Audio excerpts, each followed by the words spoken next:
elusive and inexperienced player. Sheppard with the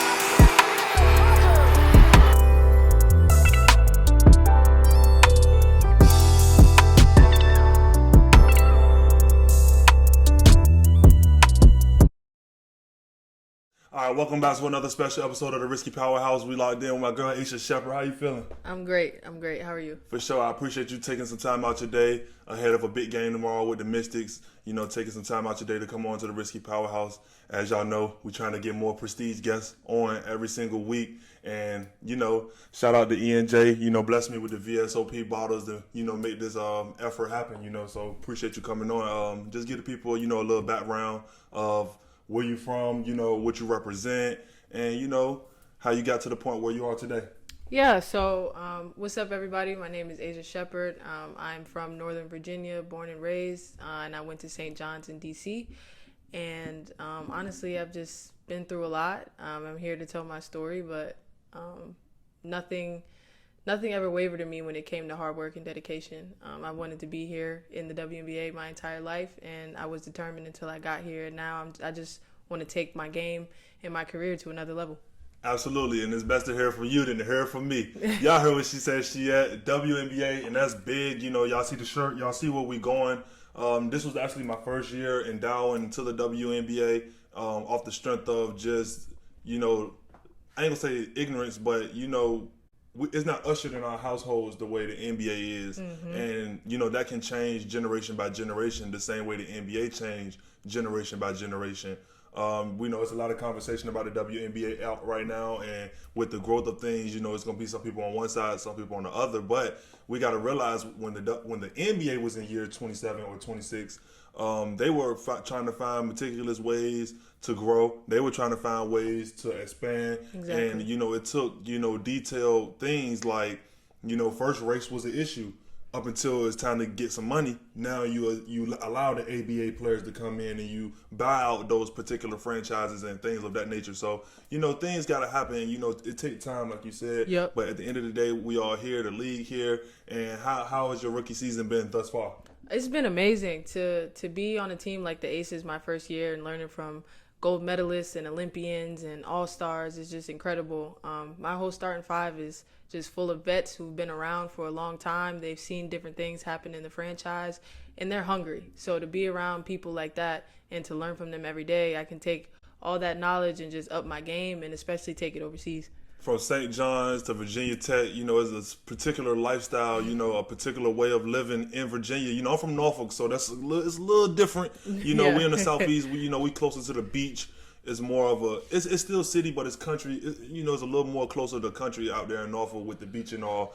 But when you make the move to Las Vegas, you're a part of a new franchise, a newer franchise. Mm-hmm. How is the vibrance of the city and how they gravitate towards the team? Man, our fans truly love us. They come out to support us. Like, they know about how we are outside of just playing basketball. Like, they see us more than an athlete. And I think that that's the most important thing that we have within the game of the WNBA.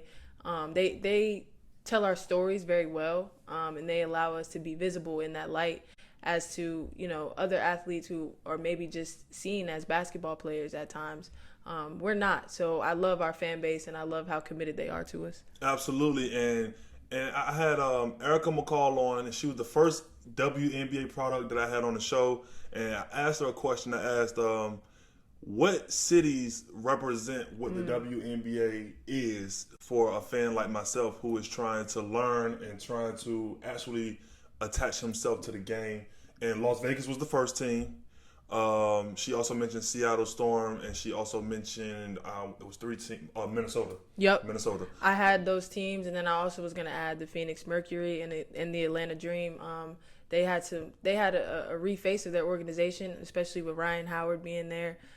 Their fan base is tight now too, and they really appreciate the girls and the women that they have in their organization. So for sure. And when you think about Vegas, I don't really think, I'm not gonna say consistency. I'm not talking about the team. I'm talking about the city. Yeah. When you think Vegas, what's the word? It's a revolving door. Mm-hmm. You know, you have so many people in, so many people out.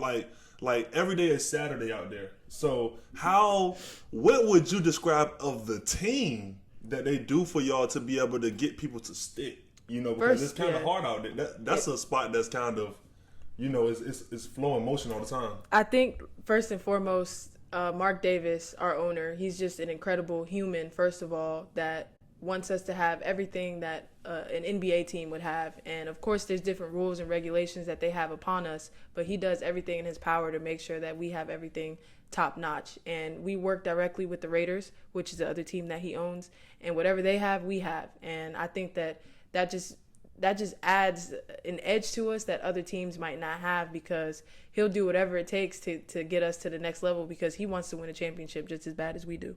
Absolutely. Championship, Commissioner's Cup last week. How was that experience? Oh my gosh, it was incredible. I mean, to win my first, type of championship in the league, my first year, I mean, that's stuff that I prayed about. So you know what I mean? Yeah. And those prayers come through. But one thing they say faith without works is dead. My mother used to always say that. So talk about the work that led up to the Commissioner's Cup from the team. Like this is what I think about when I think about basketball, because I like the players, the seventh mans. We all gonna know who Jason Tatum and Brown are. But when you watch the playoffs, guys like Grant Williams, guys like Al Horford, those are the guys that make the team come together, right? So this is what I think when I think a rookie coming off the bench on a good team. I'm thinking, boy, practice must be hard for her. How is practice every single day on that second team? You got to come to work. I mean, you got to come with your lunch pail ready to go every single day, because you have veterans who are not coming to practice to mess around.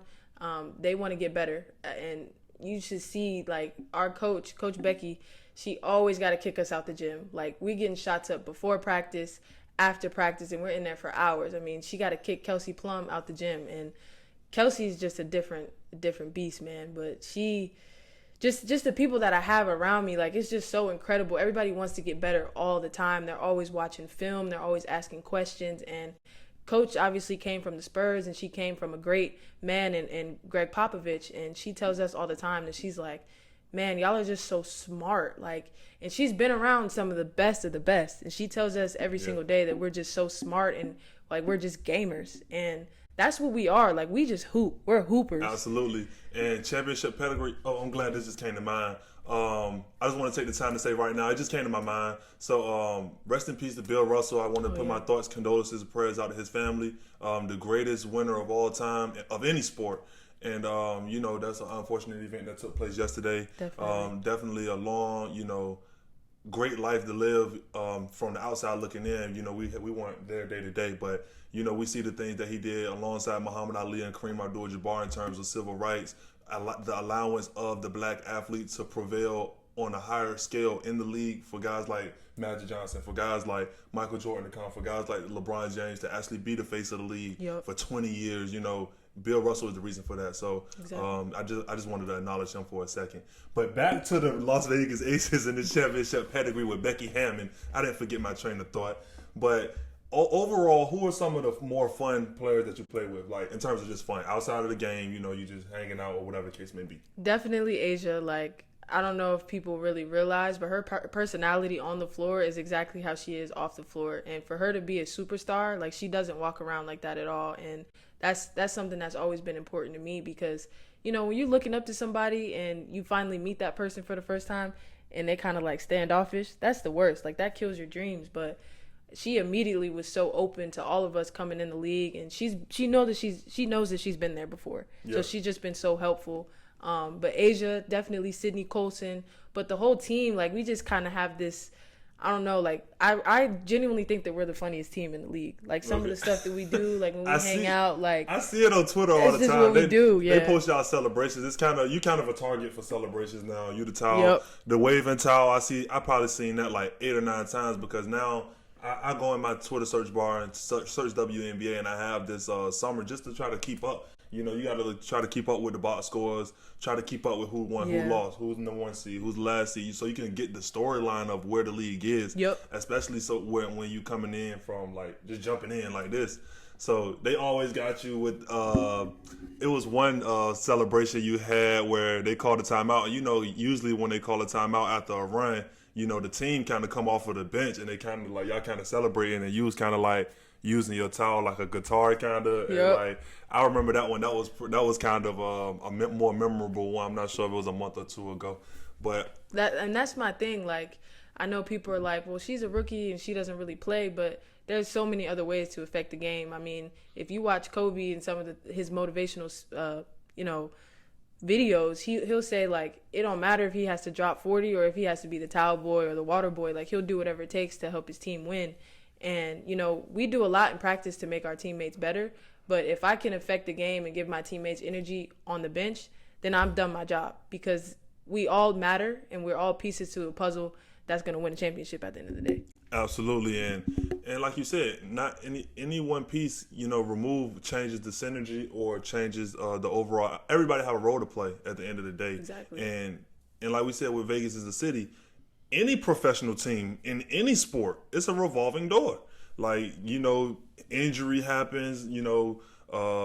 Players get waived. Different things happen that open up opportunity for players, and you just got to be ready. Like once you're there, your job is to get better every single day as a player, because like you said, you on a team full of veterans that understand. Like you fighting for your job every day. Is somebody watching you, whether it's somebody from the other team evaluating what you can do for them, or if it's your team evaluating how you can bring value to them moving forward. Yeah. So I mean, every day is a tryout, man. Every single day, especially when I was in training camp. I mean, I was a second rounder, the 23rd pick in the draft overall, and honestly, a lot of people would say I shouldn't be there, because first rounders normally are the ones that make it through and the second rounders normally get waived. But I don't really worry about that. I've never worried about that. Like I just let my hard work speak for itself, and it does. But at the end of the day, you can never become complacent in the W. I mean, there's so many of us that have been looked through or looked past, and then there's some people who have, like Shea Petty. She didn't get a lot of opportunities, and then she found a home in the Phoenix Mercury. Or people like Rebecca Gardner. She's a rookie in the W, but she's been playing overseas for 10 plus years. Like people have stories to them, and it's just perseverance and wanting to just keep going, because nothing is guaranteed. And I think that that's why the W should get a little bit more respect in the NBA, because they have so many different outlets. But for us, it's just overseas and the W. And honestly, there's not a lot of spots. You got 12 teams and almost maybe 12, maybe 13 spots on a roster. And that's tough. That's tough. You fighting with people who got babies at home. Like De'Erica has a whole child at home. Like you're fighting against grown women. So it's different on this side, but we are hoopers. Let me tell you that. Absolutely. And one thing I always tell people, like, when you watch the game, see, I cornered one of my friends because I was telling him how I was watching, I think it was the Suns versus the Sparks, and I was talking about how Cambridge and Adumake, the 4 or 5 combo is kind of, it was a heavy load I was watching that night. Like, they was giving Phoenix some work, right? So I was telling him, like, bro, you got to watch, bro, whoa, woo, woo. And he was telling me, man, the WNBA, I think they got to do this to get better. I think they got to do that to make the product more this. Start having that conversation. Yeah. So then I said, but you watch the Summer League. It's the same thing. It's not, you're not watching LeBron James and Kevin Durant. Right. You're watching undrafted players who's not going to be in the league. You're watching overseas guys who's not going to be in the league 9 times out of 10. And the only players that the Summer League is really there for to display is the top 3 picks every single year. Every year. Those are the only games that matter. The top 3 picks. Maybe it's going to be 1 or 2 that explode like a Kyle Kuzma did a couple years ago. Right. He was a 29th pick. You might get a Bridges for Phoenix. You know, they come through here every once in a while, but usually it's just there to display those top guys, and everybody else not going to make it into the NBA more times than not. Yep. And he was like, well, now it started turning into physical ability. Well, they can do this, they can do that. I said, but they trash. Overall, when you compare the product to a finals game, it's awful. Yep. You're watching a bunch of dudes try out. So what's the difference? Like, it's all in your mentality, you know, and like, I got a 6-month-old son. Like, if I usher him to watch these games, if I usher him into this is a cool game to go to, let's go to the MeetSS versus the Aces. You know, this is gonna be my first WNBA game. You know, it's gonna be lit too. And I'm telling them, I'm like, bro, if you usher your kids into that, they're gonna have the mentality of how you think about Kobe. Exactly. But you're not thinking like that. The reason you like Kobe is not because you love Kobe. It's because people told you to love Kobe. And that's what it is. Yep. So not to go too much down that road of what the WNBA need to do to be better or what this and that. I always tell people straight up, it's a choice. At the end of the day, you Yep. can either choose to remain ignorant to a certain thing, or you can choose to get better in that regard. And that's just all it comes down to me. And when I watch the women play, it's a more skilled game. It's better ball handlers.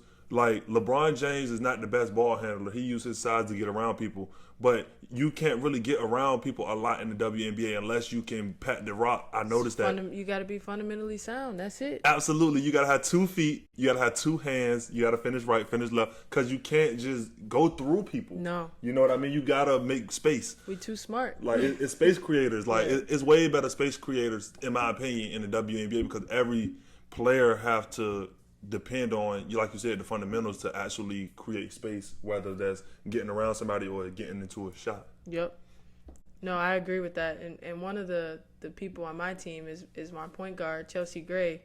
I mean, she manipulates the game in ways that, I mean, she's like Chris Paul-esque, but people don't really realize that just because she's a WNBA player. But she's throwing the same no-look passes and behind-the-back passes, the same things that are happening in the NBA.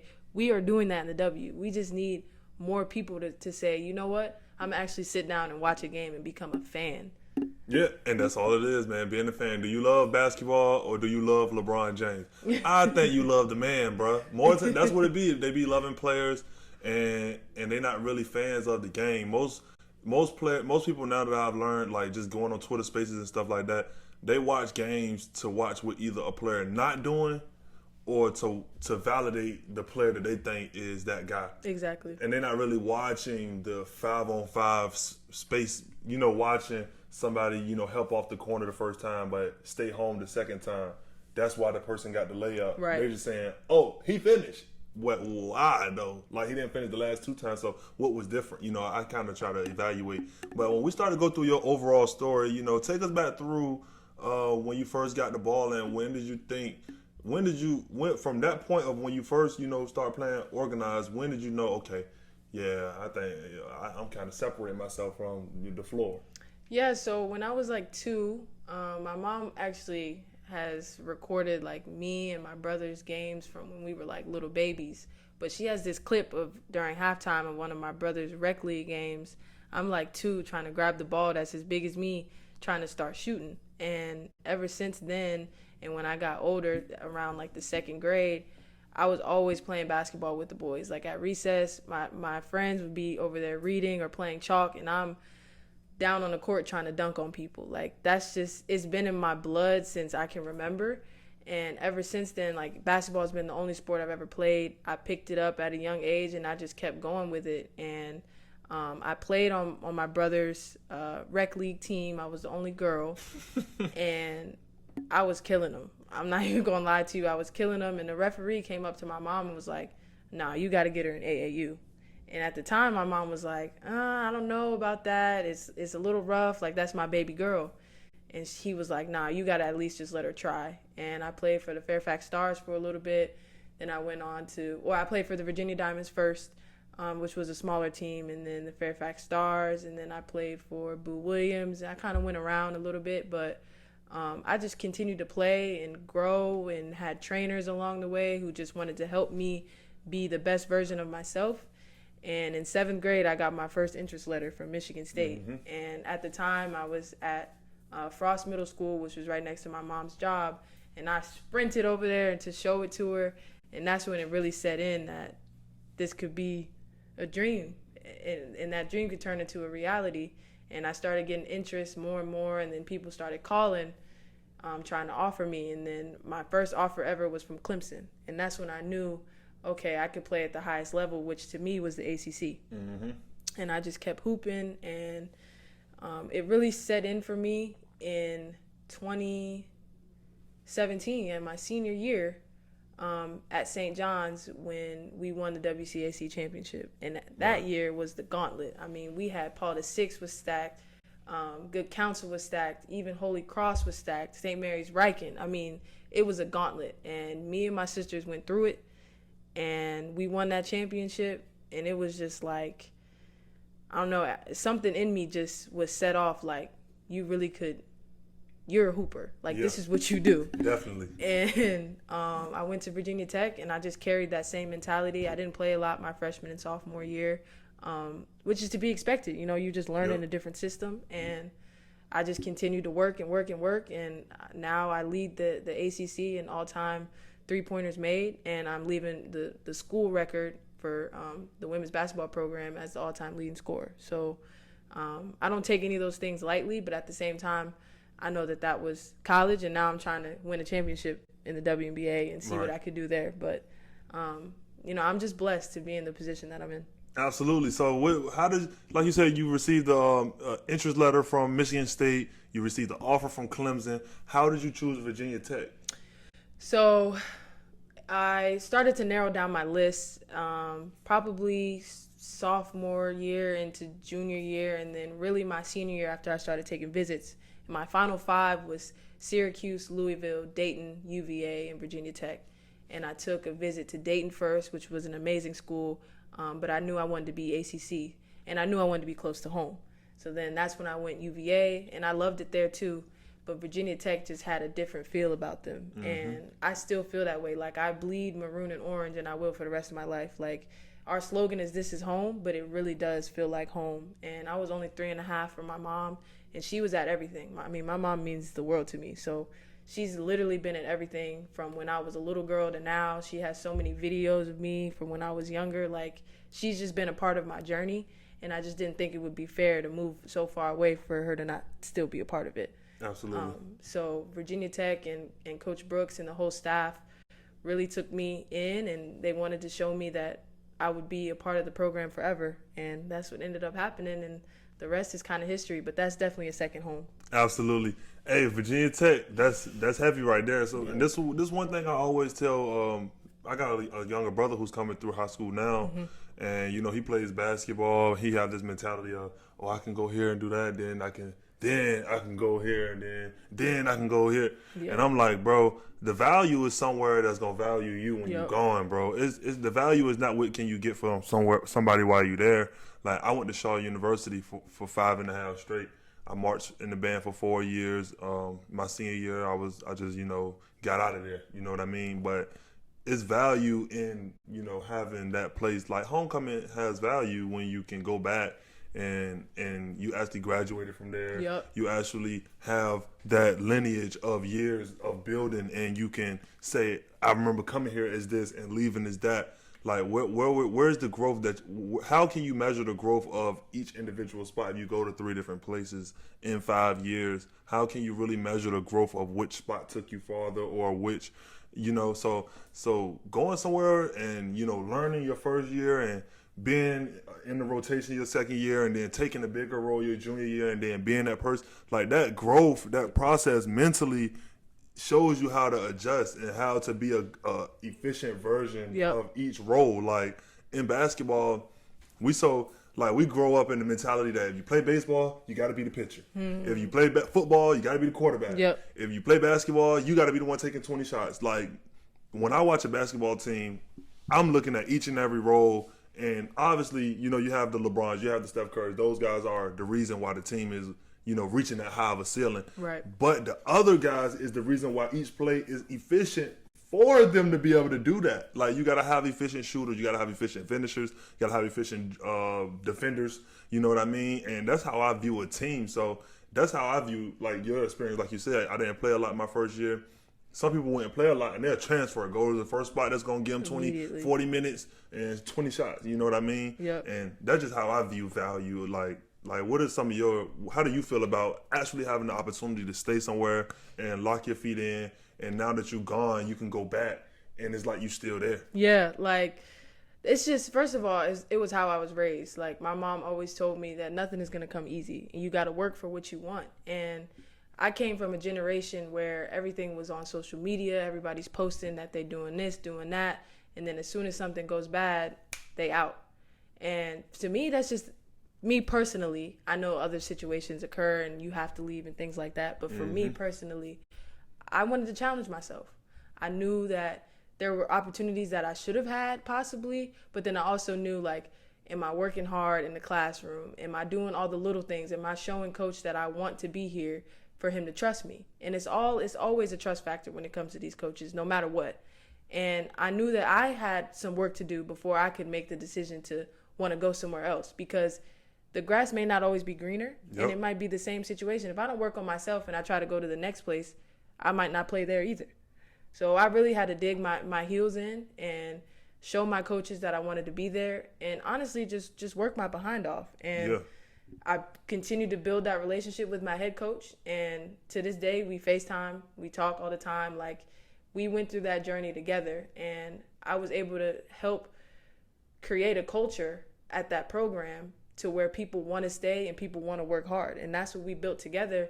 And I went there with the team being, the bottom of the league every year and not really making any goals, to us being now top 15 in the preseason polls. Like, I mean, that's storybook. Yeah. You know what I'm saying? Like, I helped build that from the ground up, and I think I'm proud of that more than any accolade that I ever got. Absolutely. And that's exactly what I was describing. Like, getting somewhere, seeing where you start, and being able to measure, like actually measure how you grew and how what you were a part of grew, more so than just trying to use the particular program to get you somewhere. Yep. Like, you know what I mean? Yeah. And that's the value, man. That's the value. Overall, like I said, I went to school for business accounting.